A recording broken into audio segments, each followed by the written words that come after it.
Jangan lakukan 4 hal ini kalau sedang berobat atau konsultasi ke dokter.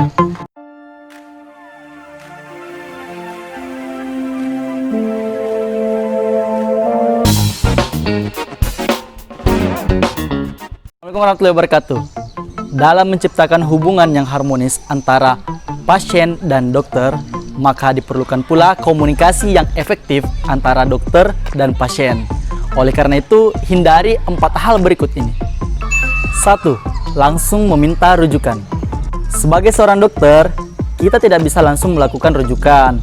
Kita perlu terlebih dahulu melakukan diagnosis terhadap penyakit atau gejala yang dirasakan oleh pasien.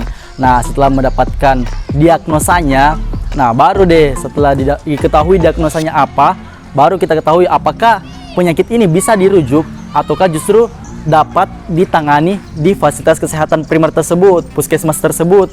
Nah, kalau ternyata memang bisa dirujuk, jadinya perlu diketahui dulu. Maksudnya apakah dia masuk ke dalam penyakit dalam, ataukah dia masuk ke departemen jantung, ataukah dia masuk ke THT dan sebagainya. Jadinya kita tidak bisa langsung melakukan rujukan. Dok, saya maunya ini dok, saya datang langsung mau dirujuk dok ke bagian ini. Nggak bisa seperti itu.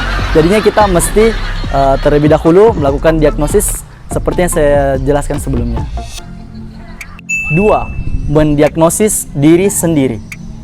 Pasien biasanya langsung datang dengan diagnosis atau nama penyakitnya. Contohnya, pasien biasanya datang ke dokter, dok, saya ada masalah ginjal nih, dok, saya ada jantung nih. Ya jelas lah, saya juga ada jantungnya kok. Jadinya seolah-olah mereka atau seolah-olah pasien datang langsung dengan diagnosisnya gitu. Padahal semestinya dia datang dengan keluhan atau gejalanya. Jadinya sebenarnya untuk penegakan diagnosis kita tidak bisa langsung. Jadinya perlu ada namanya anamnesis atau tanya jawab terlebih dahulu. Nah, banyak tuh pertanyaan yang perlu dokter ajukan. Jadi setelah diajukan beberapa pertanyaan, baru deh diagnosisnya bisa ditegakkan. Jadi nggak bisa langsung gitu. 3. Langsung meminta pemeriksaan penunjang atau laboratorium itu sendiri. Nah, terkadang pasien datang seperti ini. Mereka langsung datang mengatakan, dok, saya mau periksa kolesterol dok. Dok, saya mau periksa asam urat dok. Nah, sebenarnya tidak seperti itu. Jadinya kita tidak bisa langsung memeriksakannya semata-mata saja, tidak seperti itu.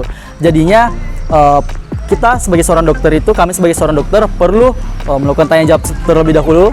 Lalu setelah itu untuk menegakkan diagnosisnya, kami lakukan pemeriksaan penunjang berdasarkan daripada gejala yang dikeluhkan oleh pasien. Jadi dari gejala itu baru kami lakukan pemeriksaan penunjang, tidak bisa langsung pemeriksaan penunjang.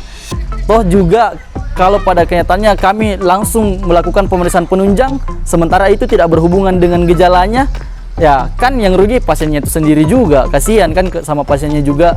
Ya nanti ditusuklah tangannya, diambillah darahnya, itu yang rugi pasiennya sendiri juga kalau tidak berhubungan dengan gejalanya. Seperti itu. 4. Meminta diberikan obat tertentu. Terkadang pasien datang langsung minta obat. Dok, saya butuh contohnya saya butuh simvastatin dok. Dok, saya butuh metformin dok. Jadi mereka seolah-olah datang langsung minta obat begitu. Nah, kami juga terkadang sebagai seorang dokter kami kebingungan gitu. Nah, jadi sebenarnya seperti itu, kita tidak bisa seperti sebelumnya ya, yang saya katakan sebelumnya juga, kita tidak bisa langsung melakukan pemberian obat juga, treatment juga tanpa mengetahui diagnosisnya ini apa. Jadi perlu tanya jawab terlebih dahulu, baru setelah itu diketahui diagnosisnya, baru deh dari diagnosis tadi kami berikan obat, seperti itu. Lalu terkadang juga ketika sudah diberikan obat, pasien malah kembali dan mengeluhkan bahwa bahkan sifatnya ngotot. Mereka maunya, saya maunya ini dok, saya maunya obat tertentu yang ini dok, saya maunya obat yang ini atau obat yang ini dok. Padahal kami sebagai seorang dokter itu untuk pemberian obat itu perlu pertimbangan yang matang. Jadi ada beberapa pertimbangan ya, contohnya apakah ada riwayat alerginya, kemudian apakah ada interaksi obatnya, sampai kepada efek samping itu perlu dipertimbangkan semua. Tidak semata-mata langsung diberikan obat saja.